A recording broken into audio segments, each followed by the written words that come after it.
Krishna. Thank you for inviting me to your Sunday program. This is the first time I've sat here for this Sunday program. We were asked to speak today about the glories of Purshottam Month, which is just upon us, most auspicious month. Hare Krishna. So I have some little information. Who are we speaking to? How many people here it's for their first time? Can you raise your hands? Okay. Not many. Congregation. So everyone, I guess everyone is familiar with the 99% here, familiar with the with International Society for Krishna Consciousness and the what we represent and the standards that we follow in trying to re-spiritualize the society and the world with higher values to make the world a better place and to reawaken our dormant love for Krishna and go back to Godhead after this life. So Prabhu says we chant Hare Krishna, we serve Krishna, and we tell others about Krishna, what we benefit from it. And then that's to fill in the time between now and when we go back to Godhead. Prabhupada said Krishna consciousness is a waiting game. We're waiting for the mercy of the Lord. And generally you have to wait till you leave your body to get to... everyone has to wait till they leave their body, the karmis, the yogis, the gyanis. They all have to wait to leave their body to get the result, so the full result. So our full result of going back to the spiritual world. So in the meantime, we're following in the principles that are given by the great Vaishnavas, following in their footsteps, and then at the end we're waiting for the mercy of the Lord and His devotees that we can go back and join Krishna in His blissful pastimes in the spiritual world. So this month coming, Purshottam Month, which starts tomorrow? Day after tomorrow? 16th. So it's almost upon us. It's a very, very auspicious month. There is a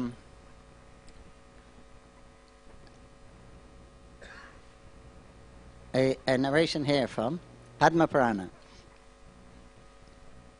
one of the Puranas in the mode of goodness. There's 6 Puranas, 18 Puranas, sorry. 6 for those in the mode of goodness, 6 for those people in the mode of passion, 6 for those people in the mode of ignorance. So something for everyone. The Vedas are very vast, and they cater for everyone, even from top to bottom, just to keep everyone in the human form of life and progressive. So they have different scriptures for different people because everyone is slightly different, you see. So therefore some people think there's contradiction in scriptural injunctions, but there's no actual contradiction. Everyone is not the same, and everyone can follow a different path, but the goal is the same. Krishna says in the Bhagavad Gita, those who follow the path of karma, jnana, yoga, ultimately they come to the path of bhakti, ultimately. But bhakti is a direct path, but many people won't take directly because we think that we are the doers. It's all dependent on me, and dependent on my inclinations. Then Krishna gives that. If you think you're the doer and you want to enjoy life here, so you practice karma yoga, and then that will purify you. And if you think you're very learned and detached, then you can practice jnana and yoga. You follow this, and when you perfect that, then you can understand things in the right perspective. By following those paths, you'll get purified. And as Krishna says in the Bhagavad Gita, Bhavanama Bhajanati, that after many, many births of being a jnani, a wise man, then he understands Vasudeva, Krishna, Vasudeva Savamiti. Krishna is the all-in-all. He's the actual purpose. And to reconnect with him again, to re-establish that link, that relationship, which is the essence of our existence, is a relationship with the Lord. But God is one. He expanded himself into many, that is me, you, and everyone, every living entity, for pleasure. So the existence of the living entity, the essence of our existence, is Lord Krishna's pleasure, to give him pleasure. But in the material world, we're unfortunate. We're thinking of my pleasure. my pleasure is more important than Krishna, if we remember Krishna, that is. We're not so lucky. But now we're lucky because the devotees are coming and shaking us up.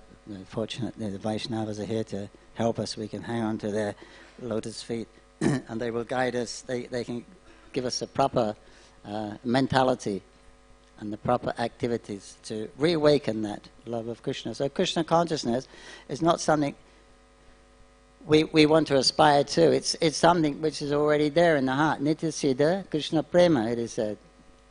That love of Krishna, that is your very existence. That is your actual, that what we call Sanatana Dharma, the eternal occupation of the living entity, is to serve the Lord in love. So, but that's just covered. So the process is uncovering, reviving that consciousness, bringing it out again. It's not something extra material that we have to bring in. It's something which is already there, that we have to purify the coverings. And we purify the coverings by the process of bhakti, I mean serving Krishna. And that process, all these processes, they purify. The karma, jnana and yoga, they purify. But karma, jnana and yoga, when they purify you, then you give up those and you take to the bhakti. But in bhakti you don't change anything. Because the bhakti is a means and the goal. Bhakti is the goal we want to attain to, and bhakti is the direct process that we're following. So that's the difference. And if you follow those other paths very well, but you don't get Krishna, then what is the result? And what is the use?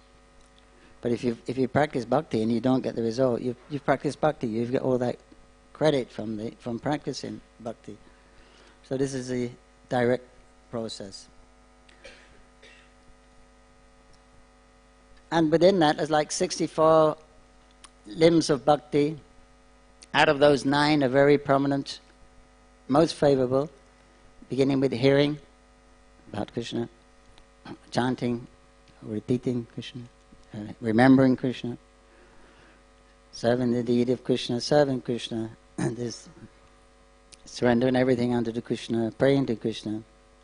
So these 9 the 9 devotional processes, 9 angas of bhakti, as we say, this is the best position to keep yourself in while you're in the material world, connected with one of these 9 devotional processes. They're the best of the 64, and of them, the 5 are very 5 out of the 64. 5 are very important.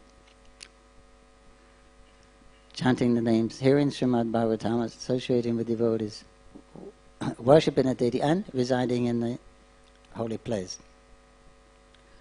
So this next month there's special good things, special bonuses in life. It's like this Purshottam Month, like you have Kartik month or Chaitra. Different months of the year which offer much more result than the regular months. Just like in the Dham, in the holy Dham, when you perform activities there, you get 1,000 times the benefit as you would in another place. So you chant one round in Vrindavan is like chanting 1,000 rounds in Mumbai. Great benefit there. So we'll hear some of the glories of this new month which is coming up. So this is from the, I said, Padma Purana. Once upon a time, thousands of sages came together in a holy place called Naimisaranya to perform sacrifices. To their very good fortune, the great sage Sutta Goswami, who had been traveling to different pilgrimage sites, arrived there along with his disciples.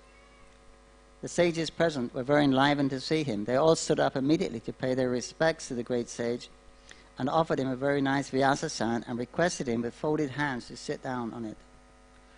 And then they said to him, "O Sutaji, we humbly request to tell us something about the wonderful activities and pastimes of the Supreme Personality of Godhead. There are many thousands of such narrations, but we want to hear the most perfect one, by following which we can be delivered from this material ocean and return back to Godhead." And Shuta Goswami said, "O sages, I am just now come from Hastinapur, where I heard Srimad Bhagavatam from the lotus mouth of Shukadeva Goswami. Now I will tell you about the all-attractive activities and pastimes of the Lord. Once long ago, Sri Narada Muni reached Badrika Ashram, the residence of Sri Narayana Rishi. The river Alakananda was flowing from his lotus feet. Narada paid his obeisances to Lord Narayana and prayed, "O Lord of the demigods, O ocean of mercy, O master of creation, you are all truthful, the essence of all truths. I offer my obeisance unto you. O Lord, in this material world, all living entities are busily engaged in sense gratification.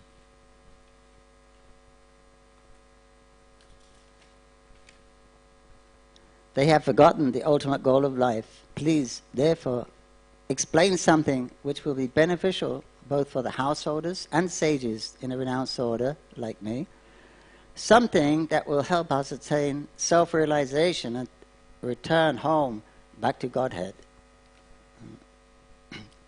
This is the goal of life, is to go back to Godhead. Told by Brahma, the first aphorism in the Vedanta Sutra, that now one has attained the human form of life, which is very rarely attained. Human beings are very least of the species. Now you can inquire about the absolute truth. Now you can inquire about the purpose of existence. This distinguishes the animals from humans.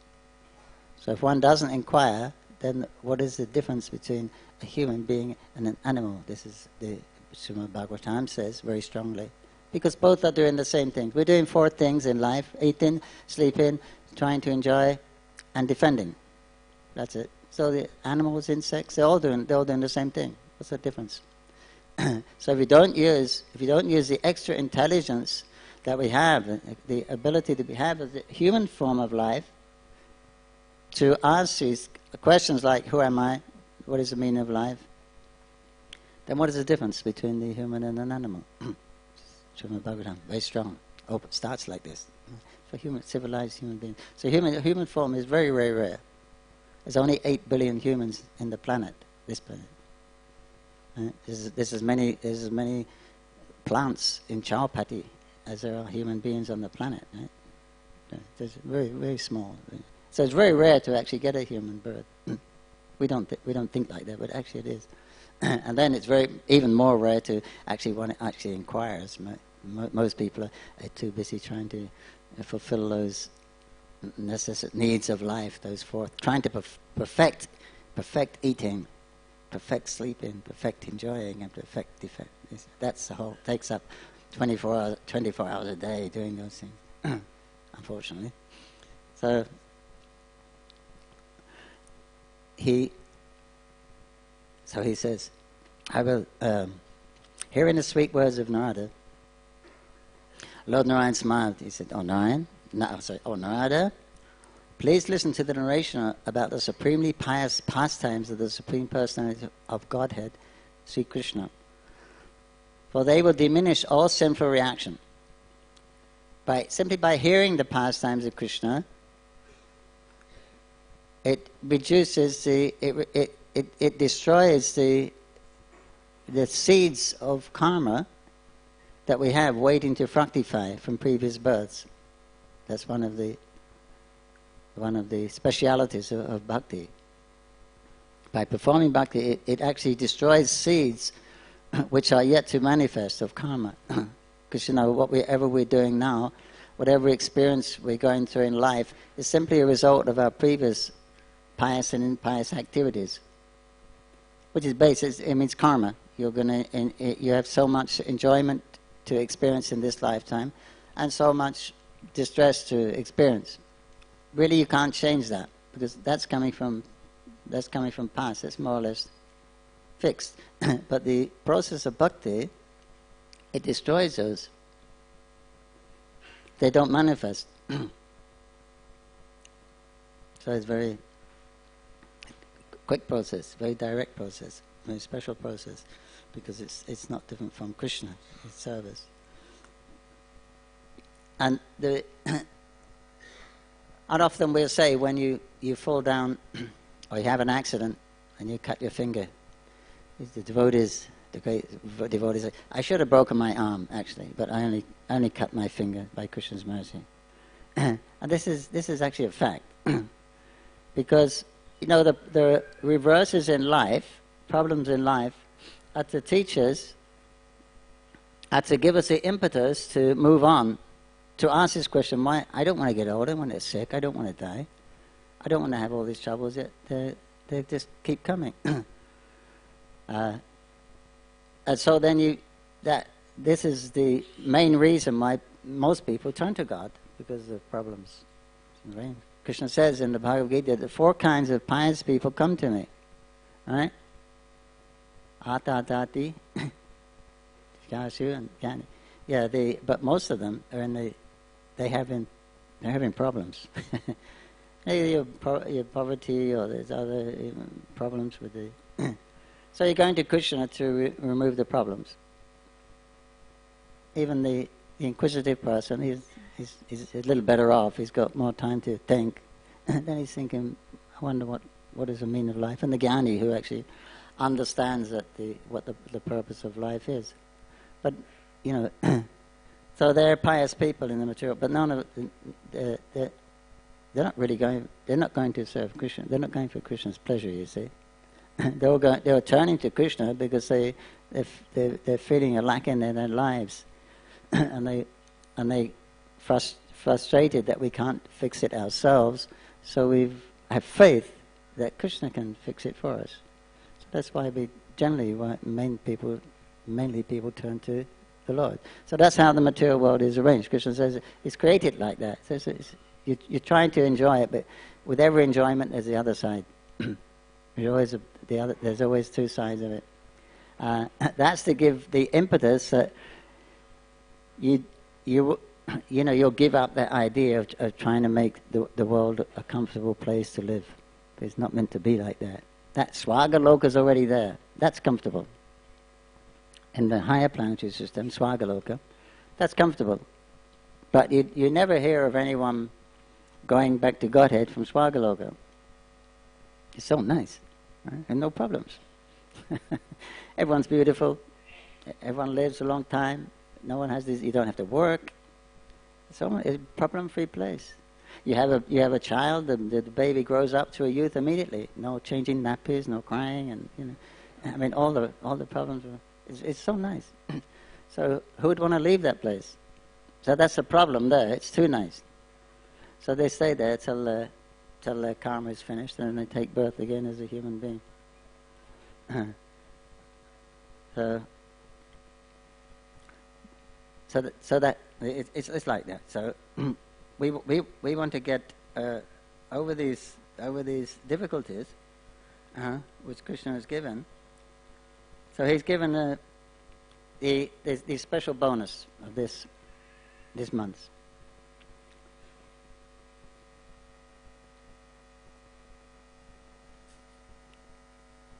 So this, he says, Krishna, if you just by hearing about these pastimes of Krishna, just by hearing, simply, so Prabhupada said you can go back to Godhead just by hearing.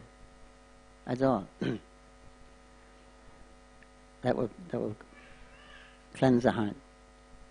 They will diminish all sinful reaction. You already know of the activities of the Supreme Lord, but for the benefit of others, you're asking me again. He's telling Narada, you know everything, because Narada also knows Krishna very well. So I will tell you about the glories of the sacred Purshottam Month, which is fully potent and grant not only material happiness, but also qualifying one to return back to Godhead at the end of the life. This is what we want, right? We want happiness in this life and go back to Godhead, and this is what we're all really looking for. Narada Muni inquired, Lord, I have heard the glories of all months, including Kartik, Chaitra, etc. But which month is this Purshottam month, O Ocean of Mercy? Please tell me about this sacred month. Never heard of it. What is the way to glorify this month? What should I do in this month? How should I take bath, give in charity? What should I chant? Who should I worship? Should I observe fasting in this month? Please tell me everything in detail. Sutta Goswami says, O sages, after hearing all these questions from Narada, Lord Narayan began to speak from his moon-like lotus mouth. O Narada, I will tell you something which was previously explained by Lord Krishna to Maharaj Yudhisthira. Once Dharmaraj Yudhisthira lost everything, his empire, his palace, and even his chaste wife Draupadi to Duryodhana in a gambling match. At that time, Draupadi was insulted by Dushashan in front of the whole royal assembly. But when Dushashan tried to strip Draupadi naked, she was saved from such a dangerous situation by Lord Sri Krishna. After this incident, Yudhisthira Maharaj, along with his brothers, his wife, left his kingdom and lived in Kamyavan, in Vrindavan. One time, Sri Krishna, the son of Devaki, visited the Pandavas in that forest. All the Pandavas, including Draupadi, were very happy to see the Lord, and they forgot about their painful forest life. Immediately, they felt enriched with new life just by taking Lord Sri Krishna's darshan. They paid their obeisances at the Lord's lotus feet. Seeing the miserable condition of the Pandavas, Sri Krishna became very upset. At the same time, he became very angry towards Duryodhana. It appeared as if the Lord was going to destroy the whole universe. And so the Pandavas became fearful and began to pray to the Lord in a humble mood.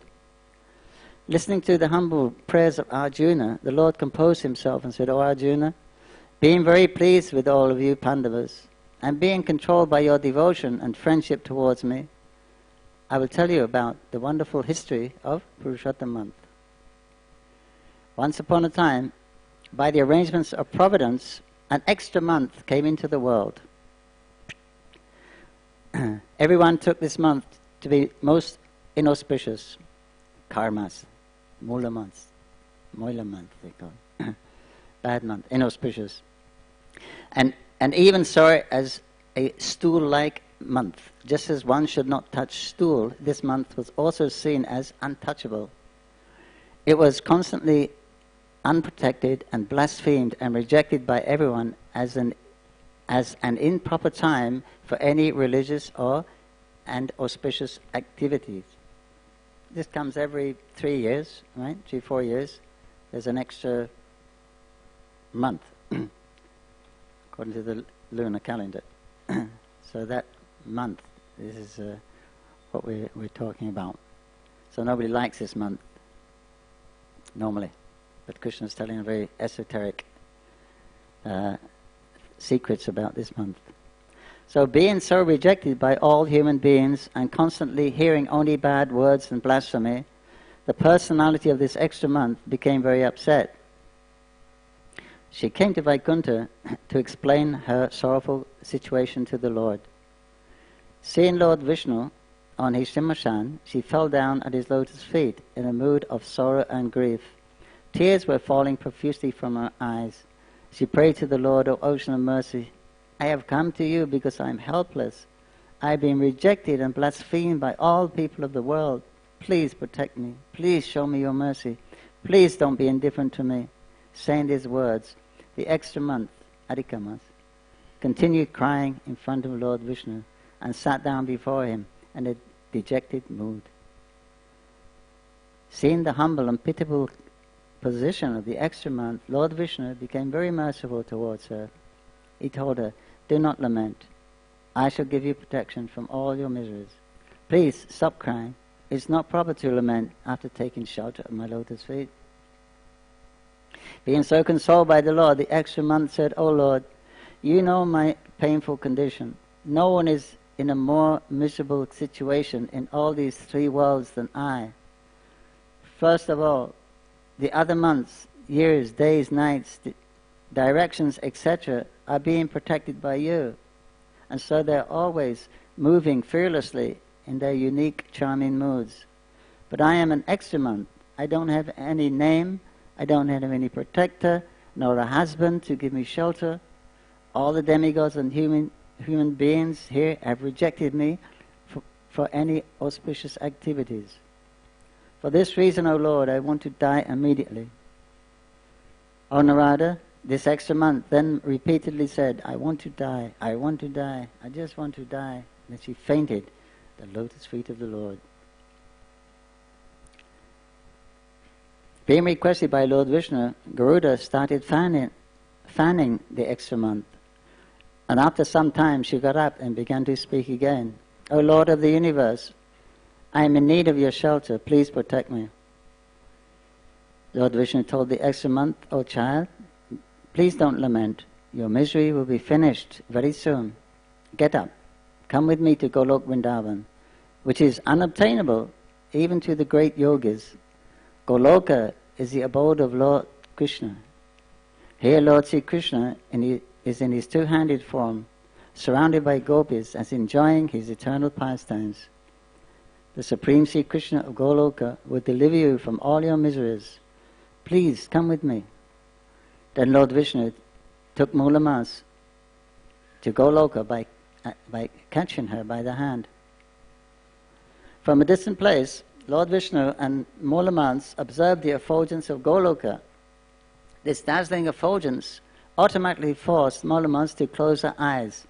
Therefore, keeping the extra month behind him, Lord Vishnu proceeded further until he reached the main gate. There the doorkeepers paid respects to him. Having reached the supreme abode, Lord Vishnu met Lord Sri Krishna, who was surrounded by many devoted gopis. Lord Vishnu, the husband of Ramadevi, paid his obeisances to Lord Sri Krishna. Then he made the extra month also offer her obeisances to the lotus feet of the Lord Krishna. Even though she was crying loudly, Sri Krishna immediately asked, why is she crying? She's in Golok Vrindavan. Why is she crying? Nobody cries in Golok Vrindavan. Nobody cries in the spiritual world. Occasionally, out of separation from Krishna, but not because of material distress. There is no material distress. It's Vaikuntha. Kunta means obstacle, and that is Vaikuntha, without any obstacle. Here we have Kunta, obstacle. We have time, we have space, we have Adhyatmic, we have Adidevic, Adibholtic, we have all these forces here, but there, and you're free. In the spiritual world, the spiritual world is the same quality as you, as the soul. You have unlimited freedom. No obstruction. That's what we want. So he said, why are you crying in this place? So nobody cries there. Oh, and if Krishna, sometimes they cry. When there's a story where in the Brihad Bhagavatamrita, Gopakumara, he's a great devotee of Krishna, but he doesn't know who Krishna is. He just loves Krishna. He was born in Mathura. There's a story by Srila Sanatana Goswami, one of the 6 Goswamis. And it's his journey. There's 2 parts of the book, but it contains all the philosophy and all of the everything for in our Vaishnava theology. All the different stages of devotion one goes through, and all the different areas, different planets, and like that. It's a very interesting story because it's written in a form of a like a novel. It's like his story, his story, this boy's story, and he actually eventually gets to Vrindavan. He goes through he meets all these. He becomes Indra. He becomes Brahma. He becomes so many. He takes so many positions on the way because of his purity. Eventually, he gets there. Then they meet Krishna. Finally, Krishna comes. They hear the bugles. They hear the cows mooing. They see the dust rising. They're waiting.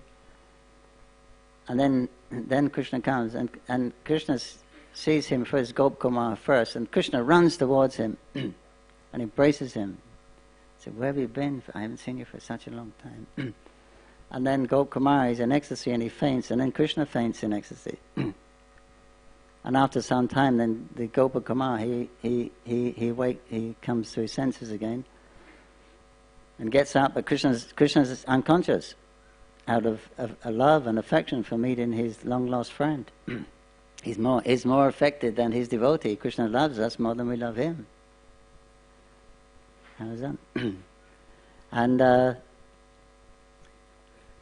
so Krishna's laying there, then the other Krishna's friends come up, and they see Krishna laying there unconscious, and they start wailing, and then the cows will run up, and they're mooing, and the birds see, and their birds are shrieking and flying around, and it's a very inauspicious sign. And the whole village, they hear this sound, what's happened to Krishna, what's happened to Krishna? Because all they think of is Krishna's happiness is more important than their own happiness. Krishna is their life and soul, and they all come running. And Mother Yasoda sees Krishna laying there, and she sees his body, and she says, must be one of Kamsa's wizards, taking form of a gopa.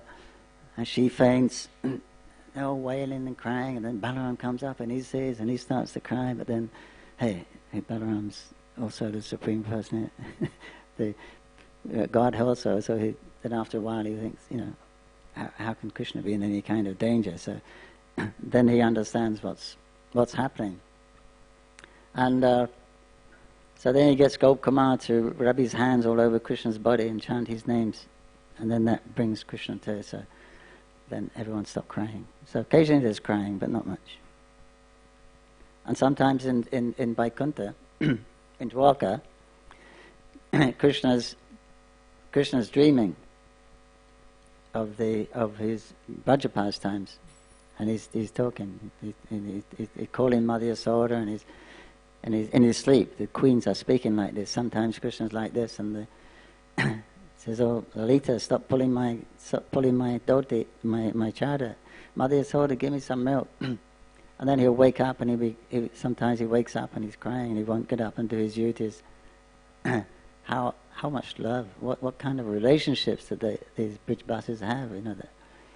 So sometimes he's crying, and he doesn't come out. And when he's crying, then everyone cries. Everyone comes to the court. God is crying. God is laying on the floor, weeping, upset. What's going on? Never heard it before in Vaikuntha.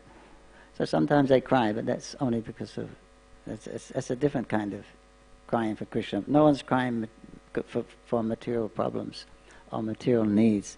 They're crying out of love for Krishna's happiness and safety. So Krishna's asking, why are you crying here? You're in Golok. Nobody cries here.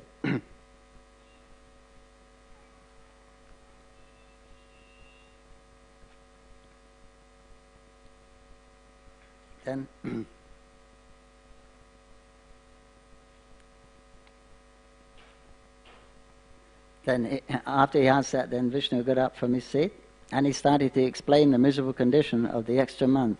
And he begged him, please protect his unprotected month. There is no one except you, Lord Krishna, who can save this extra month from the hellish condition and give her full protection. Having said these words, Lord Vishnu remained standing in front of Lord Krishna with folded hands. Then Sutta Goswami continued to speak. O sages, Lord Vishnu took his seat and Lord Krishna spoke very confidential words to him. Listen carefully, for now I'm going to share those words with all of you. Purshottam Sri Krishna said, O Vishnu, you have done a very great deed by bringing this extra month to me. You will become even more famous for performing this act. He's given Vishnu, you will become famous for this, Vishnu. Bringing this unwanted month to me. Because you have accepted this Mala month, I will also accept her. I shall make this poor extra month just like me in qualities, fame, opulence, realization, success, and giving benediction to the devotees. This month will become equally as potent as me. I am bestowing all my divine qualities in this abused month.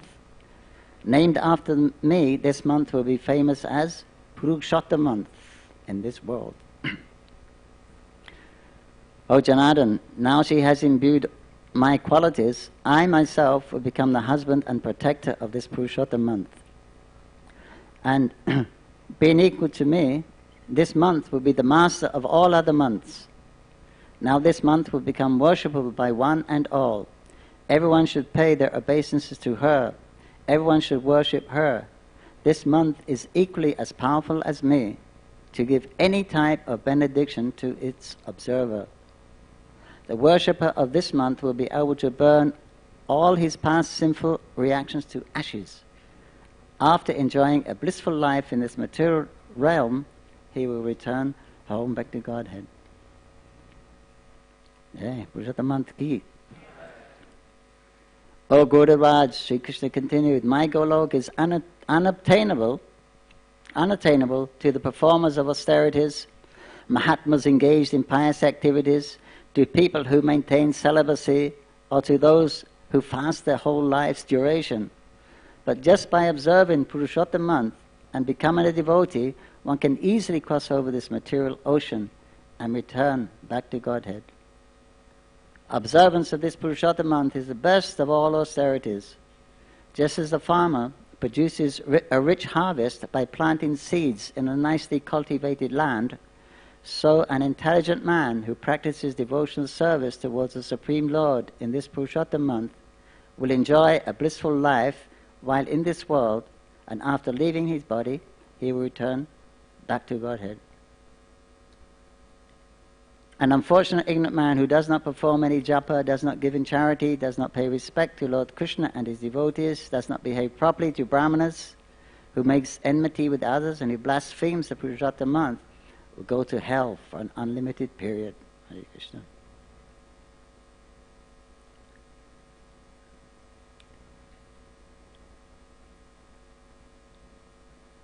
So this sacred month becomes the best. Anyone who worships this month becomes the best candidate to come back to Godhead. And we can perform devotional service in this month by daily worshipping me, Krishna, by chanting his holy names. So these are some of the best things we can do in this month. This is the best, is to chant the holy names of the Lord. If you're already chanting, you can increase your rounds this month. You get so much more benefit. Even in Kartik month, you get 1,000 times the benefit. So this Purshottam month, you even get more. So a very good time to do some extra devotional activities in this particular month. So the first one was chanting, and also studying Srimad Bhagavatam. And more. Giving in charity, offering ghee lamps, bathing in a river. Sacred river is best. The best kind of bath is a sacred river like the Ganges, Jamuna, or a sacred tirtha kund. Otherwise the ocean, that's very high on the list, not far for you.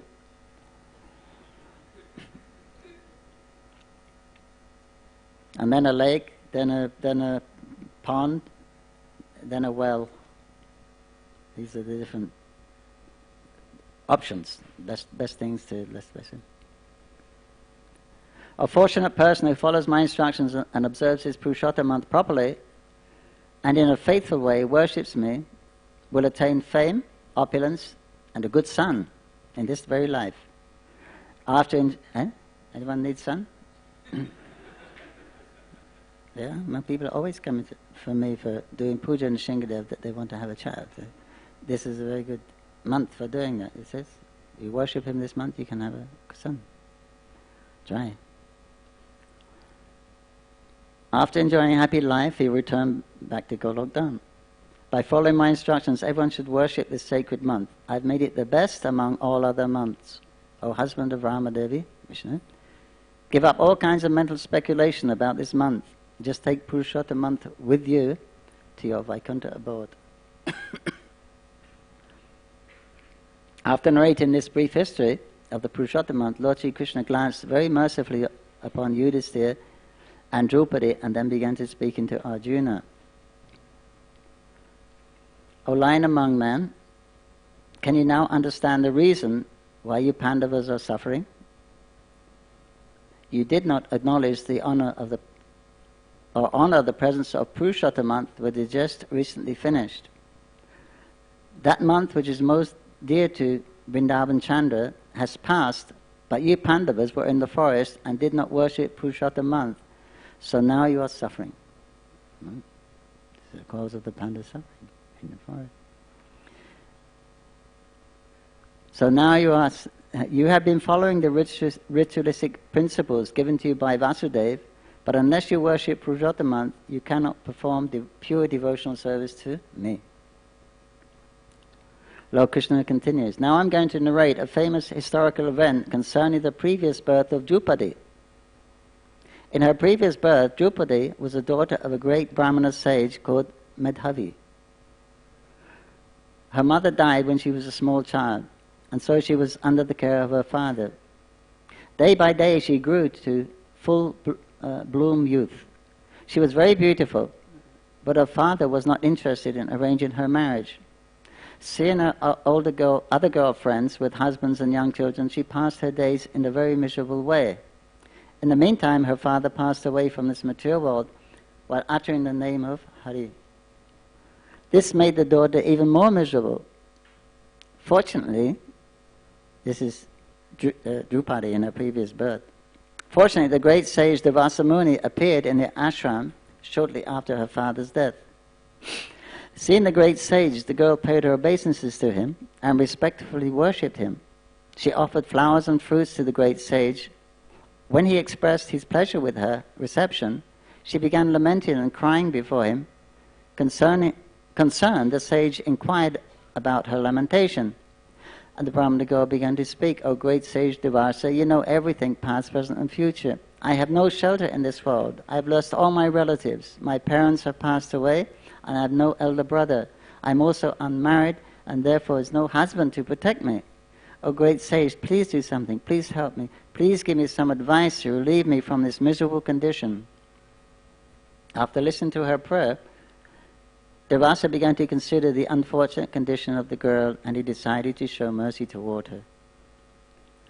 Durvasa began to speak, O beautiful one, 3 months from now, the most auspicious Purshottam month will begin. This sacred month is most dear to Lord Sri Krishna. Just by taking a holy bath in this month, a man or woman can become completely sinless. This Purshottam month is more glorious than all other months, including Kartik month. The glories of all other months is not equal to 1/16 the part of the glories of the Purshottam month.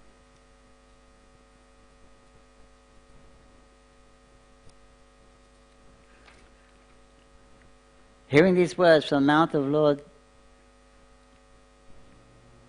Shiva,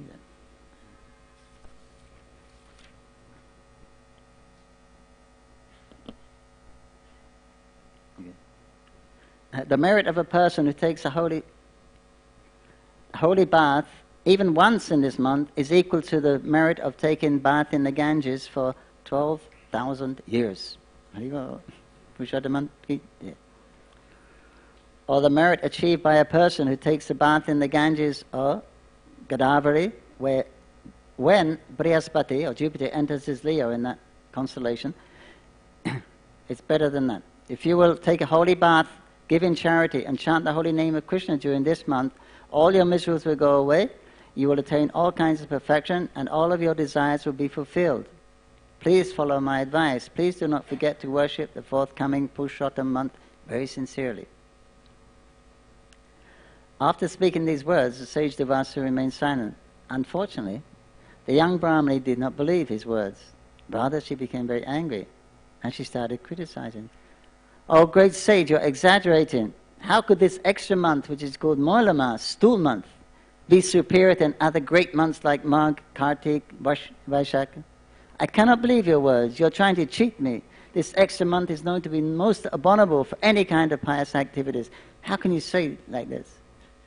Hearing these words of the Brahmana girl, Durvasa became very angry, and his whole body started burning, and his eyes became red. But remembering the helpless condition of the girl, he consciously controlled himself. Sage Durvasa said to the girl, "Oh, unintelligent one, I'm not going to curse you because your father was a good friend of mine. You are in such a helpless condition. Being an ignorant child, you cannot understand the Shastric conclusion. I am not going to take your offenses towards me seriously, but at the same time, I cannot and should not tolerate your offense towards Purshottam Month. In your next life, you will certainly reap the results of your offensive words. The great sage Devasa then hurriedly left that place to perform his service for Lord Narayan. Now what will happen in the next life? Lord Sri Krishna told Arjuna, O sinless one, when Devasya Muni left that place, the Brahmana girl, Chowpatty, in her previous birth, lost all of her opulence in a moment, being offender to Purshottam Month. Her body began to look very ugly and she lost all her body opulence, effulgence. She then decided to worship Lord Shiva, who is known as Ashutosh, one who is very easily pleased. This young Brahmani then began to perform great austerities to please Lord Shiva, the husband of Parvati.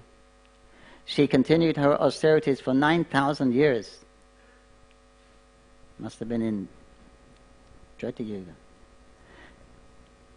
Lived for a long time then. In the summer season, she would sit in meditation surrounded by fire and under the hot sun. In the winter season, she meditated under freezing cold water. Observing her great austerities, even the demigods became fearful. Lord Shankara then appeared before the Brahmana girl because he was pleased by her worship and austerities. When Lord Shiva appeared before the girl in his spiritual form, she immediately stood up, rejuvenated in the presence of Lord Shiva. Of all her bodily weakness disappeared, and she again started to look beautiful. Seeing Lord Shiva in front of her, she started to worship him in her mind and began to recite nice prayers to please him. Being very pleased with the girl, Lord Shiva said, O performer of austerity, all good fortune to you. Now please ask sun boom from me. I am very pleased with you. I will grant whatever you want. Hearing these words from the mouth of Lord Shiva, the girl said, O friend of the poor, if you are pleased with me, then please give me a husband. Repeatedly speaking the same words, give me a husband, give me a husband, give me a husband, give me a husband, give me a husband. The girl then fell silent, and Lord Shiva replied, let it be. You have asked for a husband 5 times, so you'll get 5 husbands. Hearing Lord Shiva's words, the girl became very ashamed. She said, oh Lord, it's not most abominable for a girl to have 5 husbands. Please retract your words. Lord Shiva then spoke to her gravely. That is impossible for me. What you have asked for me will be granted. You will get 5 husbands in your next life. Previously you offended Purshottam Month by not following the kind advice of the sage Durvasa. O Brahmana girl, there is no difference between the body of Durvasa and mine. All we demigods, including Lord Brahma and all the great saints like Narada, worship this Purshottam Month in accord with the order of Lord Sri Krishna. A devotee of Purshottam Month achieves all good fortune in this life, and at the end of his life he goes back to Golok Dham, the abode of Lord Sri Krishna. Being an offender to this sacred Purshottam Month, you will get 5 husbands in your next life. The girl became very remorseful, but Lord Shiva immediately disappeared from that place. After Lord Shiva's departure, the young Brahmani became very morose and fearful about her future life. In this way, after a few days, the girl left her body by the arrangement of providence.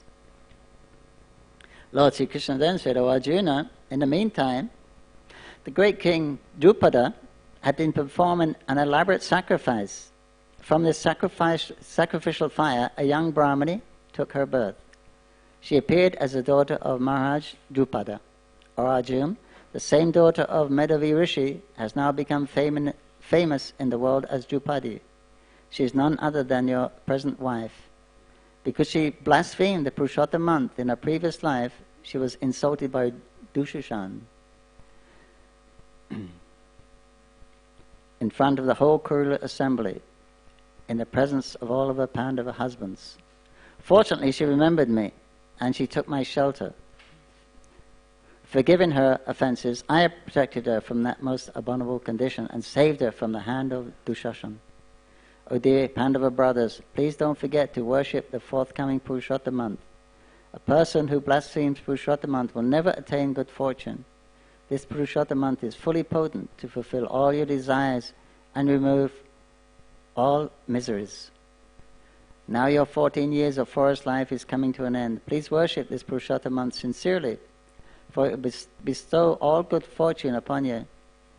Giving full consolation to the Pandavas in this way, Lord Sri Krishna then left that place for Dwarka.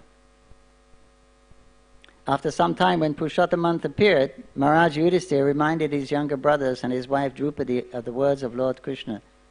All of them followed the instructions he had given them. They worshipped Purushottam Sri Krishna in various ways during this sacred month. From the merit they achieved by performing Purushottam Vrata, they regained their lost kingdom. After enjoying a happy life, they returned back to Godhead by the grace of Lord Krishna. An intelligent person should engage himself in hearing Krishna Katha from a pure soul. In this way, one should always meditate on Krishna and discuss his pastimes with other devotees. He should take rest, thinking of Lord Krishna within his heart. If one is a grihastha,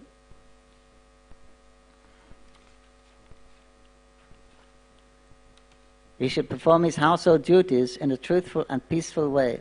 He should not commit violence to others and should be merciful towards saintly people as well as to the poor. Protection of animals, truthful speech and mercifulness and non-violence are some of the important principles grihasthas should follow. Srita Goswami then continued to relate this discussion between Lord Narayan and Narada Ji to the sages in the name of Srima. He said, O Brahmanas, the great sage Narada Muni became very pleased by hearing about Purshottam Month from Lord Narayan. He paid his obeisances again and again to him and began to speak. Oh, this Purshottam Month is the best of all months, is the best of all kinds of vratas and austerities. Even if one just hears the glories of Purshottam Month faithfully, he will achieve devotional service to the Supreme Lord Purushottam, and all of his sinful reactions will be immediately nullified. One who performs Purshottam Vrata and worships Purshottam Month properly will achieve unlimited merit and attain Goloka. Narada then told Lord Narayan, Lord, I am now fully satisfied, and my heart and mind are completely content. All glories to you. After so explaining these glories of Purshottam Month, Srila Sutta Goswami asked permission from the assembled sages to take leave, bathe in the Ganges, and perform his other regular duties. They gratefully agreed, and he then paid his humble obeisance and went to the Ganges. The sages of Namasama then spoke among themselves, "Oh, this sacred Purshottam Month is the most glorious, and its history is ancient. It is so merciful that it fulfills all of a devotee's desires, just like a desire tree. How glorious is this Purshottam Month? Purshottam Month ki jai. Bhagwan Shri ki jai." This, so, as we heard, Krishna, out of his kindness, he's accepted this extra month as his wife. Right? So merciful. Just like when the Bhanusara,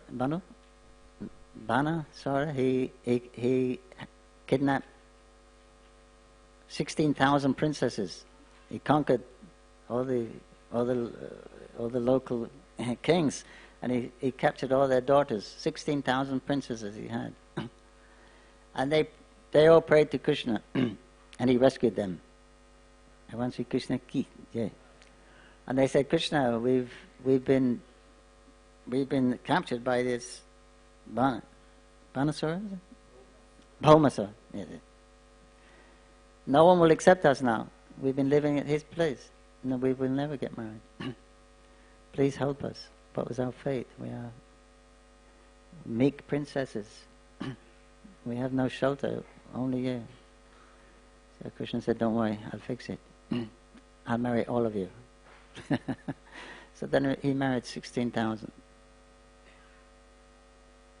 by his inconceivable potency. Because that means 16,000 weddings. How many years is 16,000 days?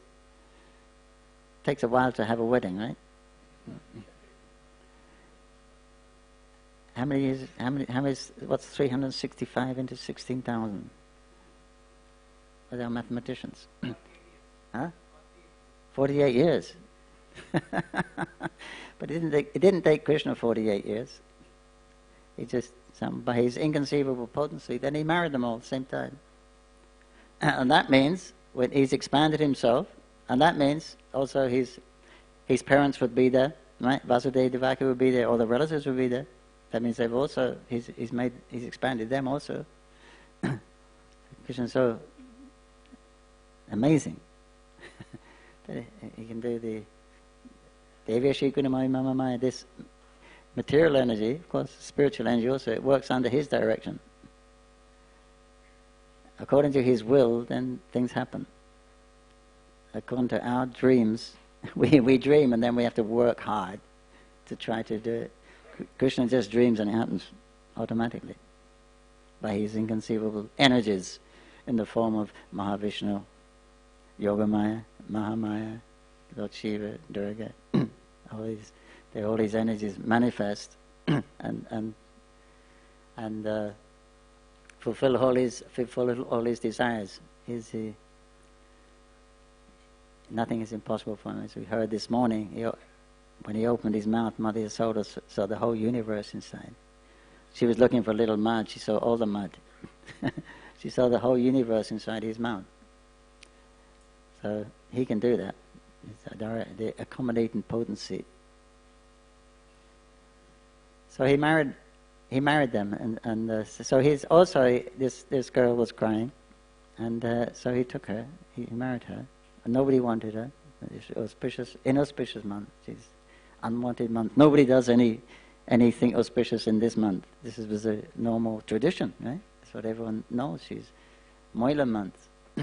Don't do anything. You'll get no good benefit by doing anything in this month. So everyone rejected her. That's the personality of the month. She's a personality, so that in that form of a Mataji. So she's very distressed. So everyone was, nobody cared for her. And Krishna, because she actually surrendered to Krishna, Krishna gave her a position equal to himself. Right? He said, I'm invested all my potencies, all my qualities, I'm invested in her this month. So from that month is identical with Krishna. So just imagine the potency of that Purshottam month. This is directly Krishna, not different from Krishna. So that's Krishna's kindness. Yatamam prabhajante. Krishna says, as you surrender to me, I reciprocate accordingly.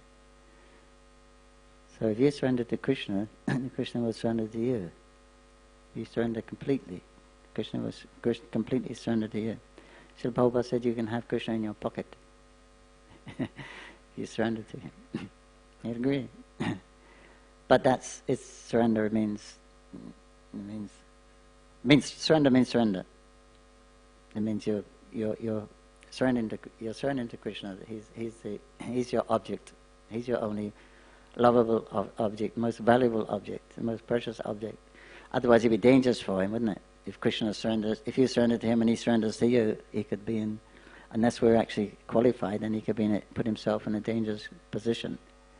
So therefore the pure bhakti is very carefully screened, is very rarely achieved. This pure unalloyed devotional service is very rarely achieved because that makes Krishna vulnerable. Right? Krishna will do anything. He gives himself. He becomes his devotee's property. As Lord Chaitanya told to Vasudeva Dada and others, he can sell me in the marketplace. His love. He's such a devotee. I am surrendered to him. If he wants, he can sell me in the marketplace. So that screening is that's why it's difficult to enter into this Golok. Yeah? Golok Vrindavan. Gopinath is there. That's a very special place. Because the qualification of going there is that Krishna's happiness is more important than my happiness. Krishna's well-being is more important than my well-being. So it's complete opposite what we have in this material consciousness. You know. We're going to Krishna for our well-being, right? But it's complete opposite there. Krishna's happiness is more important than my happiness. Krishna's existence is more important than my happiness. And that's the qualification. And then you see Krishna, Govinda, Gopinath. That he's the Supreme Personality of Godhead. Outside of Vrindavan, he's not the Supreme Personality. He's the same person, but he's not the same personality. That's why it says Krishna never leaves Vrindavan. Krishna, when in Vrindavan, in Vrindavan, Krishna is not God. Right? When he leaves Vrindavan, he becomes God. I mean, if he is God, it doesn't matter. But in Vrindavan, nobody worships Krishna as God in Vrindavan. They worship it just in spontaneous love. So when he leaves Vrindavan, then he becomes... So Krishna is the source of God. You can't put Krishna in a box. Nobody can understand his actual position. Because he's the source of God. When he leaves, he becomes Mathuranath, he becomes Dwarkanath, he becomes Vaikuntanath. Then he acts like God. But because he's God, then there's... When we meet him in those planets, those spiritual planets, we see that aspect, that God aspect is prominent, and powerful, fulgent, powerful. Then they're a little respectful. So in that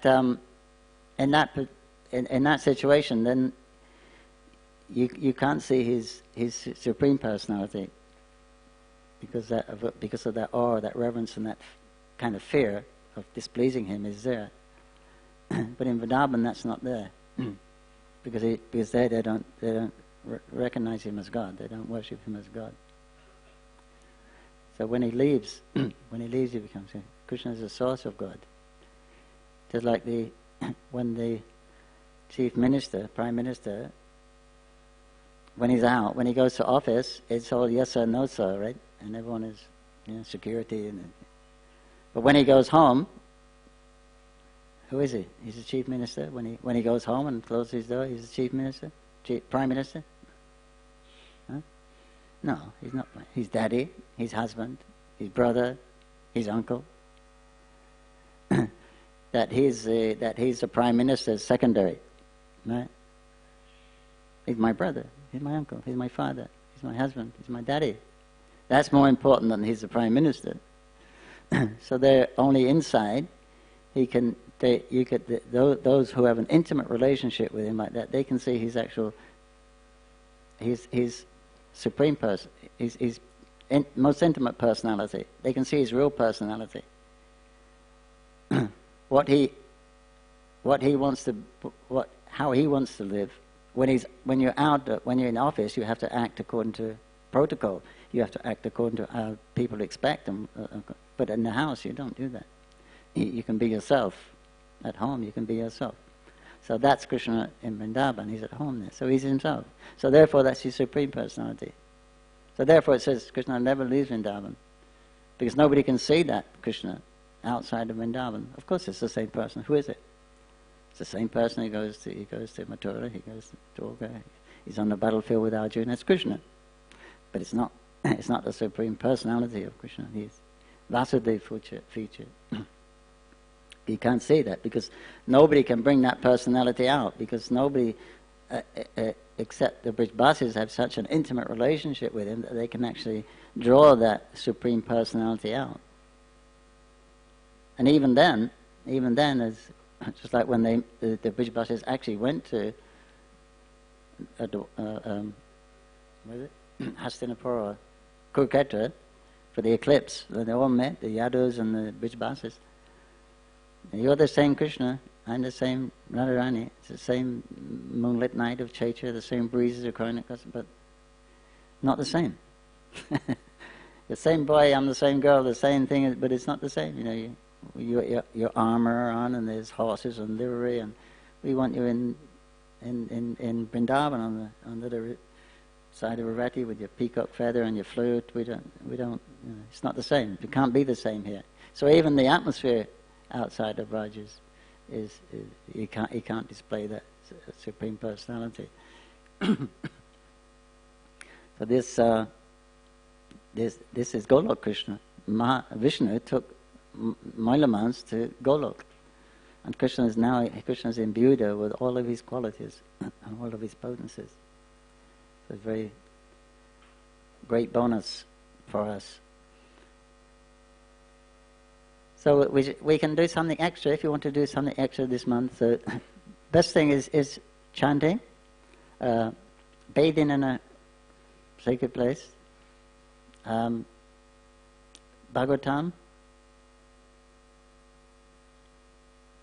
What's the other one? Huh? No. No, of this month, the best things to do. I'm saying of all, there was many things to do. There's a list there. I don't know if we have time to read them all. But anything, any extra thing. But it's chanting, Bhagavatam, and bathing. Oh, an offering lamp. That's it, offering lamp. Just like in Damodar, Kartik. You offer a lamp, a ghee lamp. If you can't offer ghee, you can do sesame. That's very auspicious. So we can do something like that. You can organize it. Give charity, very good. Give a charity of a BGT subscription. Great charity, huh? Thousands of times the result you'll get. You're auspicious. I know. Prabhupada started BGT in 1944. I appeared in this world in 1944. This body also. So you can do that. Give some spiritual charity. And try to engage others. You can have like you do sometimes, I think in Damodar month, you have a program and you offer a lamp in the evening, invite people over to give them benefit. How much benefit you can bestow on other people. Krishna will be very pleased with you. If you like fasting and things like that, otherwise take Mahaprasad once a day, or fast half a day, or do the Anukapa, no grains, different things you can do. Sleep on the floor. But those things, chanting, bathe in the river, offering lamps, they're the best three.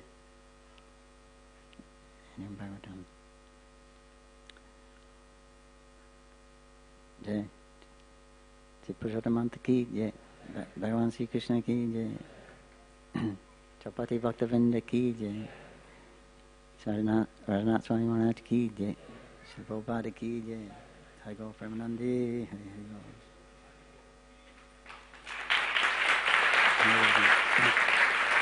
Purshottam Month ki jai. Jai. Purshottam Month ki jai.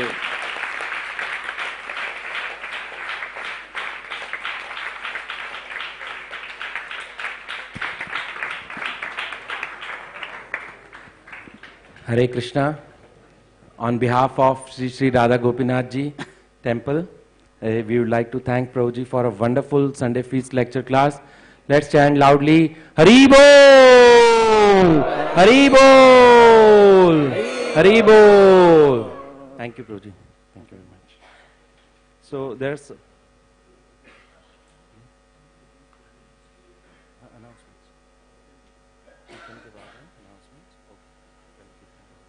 Okay. So Kirtan.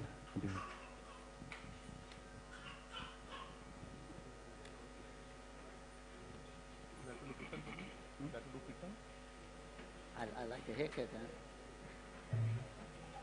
No, I don't take the